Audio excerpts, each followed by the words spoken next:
The 1947 alleged alien space crash in Roswell, New Mexico, sparked national interest about UFOs. Well, fast forward to 1952, and the nation was sent into another extraterrestrial frenzy with the Washington flyover. On July 19, 1952, an air traffic controller reported seeing 7 unidentified flying objects. A week later, UFOs were seen above the White House, also the Capitol. Air Force fighter jets weren't fast enough to catch them. And later, the government said they were weather-related incidents, but new research suggests otherwise. It seems that there is a strong correlation between multiple transients and UFO events, and that in case we can show this correlation in a strong way, we would actually find support for that we see that UFOs are related to artificial objects.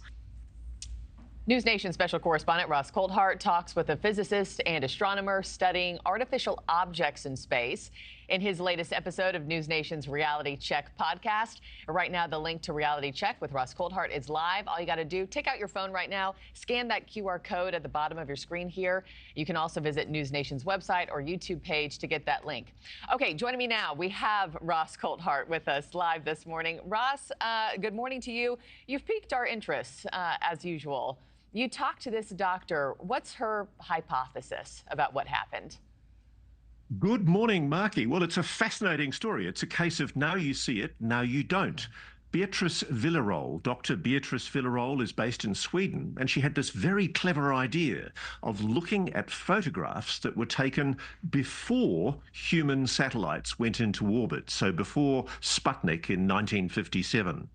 And she happened to look at photographic glass plates that were taken by the Palomar Observatory in California, and she looked in the exact weekends for the 2 flyover periods over Washington, D.C., and she found 1 minute it was not there, and half an hour later on these glass plate slides, it was there. There were these objects in orbit.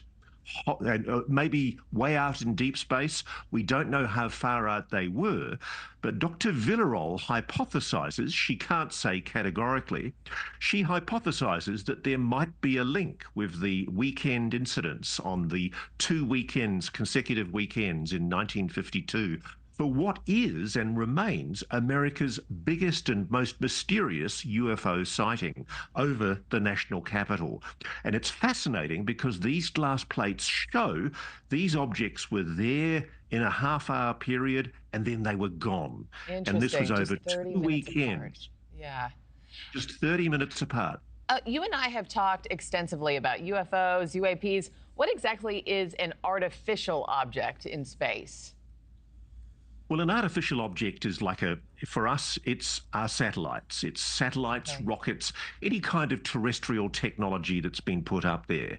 And what's clever about Dr. Villarroel's research is she recognized that before 1957, before the Soviets beat us with their Sputnik satellite, there was nothing up there, at least nothing that we knew about.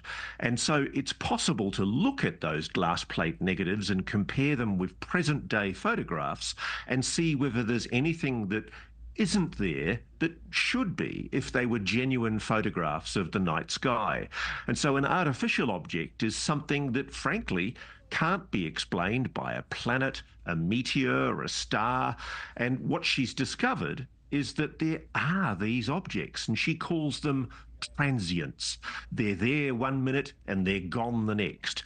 And so there is a possibility that what they are, is some kind of spacecraft. And what about space debris? I think you touched on this too. Back in the 1950s, there was very little space debris as compared to now. What's changed? Well, in the 1950s, before 1957, there was absolutely none because we didn't have any objects. We hadn't put anything into space before 1957. So that's what's so special about these early photographic images. They are clear, high-resolution images taken by some of America's top observatories of what the night sky looked like back then. And we can compare that with the present day and see whether there are any objects that have disappeared off those slides. And there are, and that's the fascinating thing about this work, it raises the possibility that there were objects in Earth orbit on the very weekends that we had one of the biggest UFO sightings in American history. Wow. Thanks for watching, everybody. Go to joinnn.com to find News Nation on your television provider. Also, don't forget to click that red subscribe button below to get more of News Nation's fact-driven, unbiased coverage.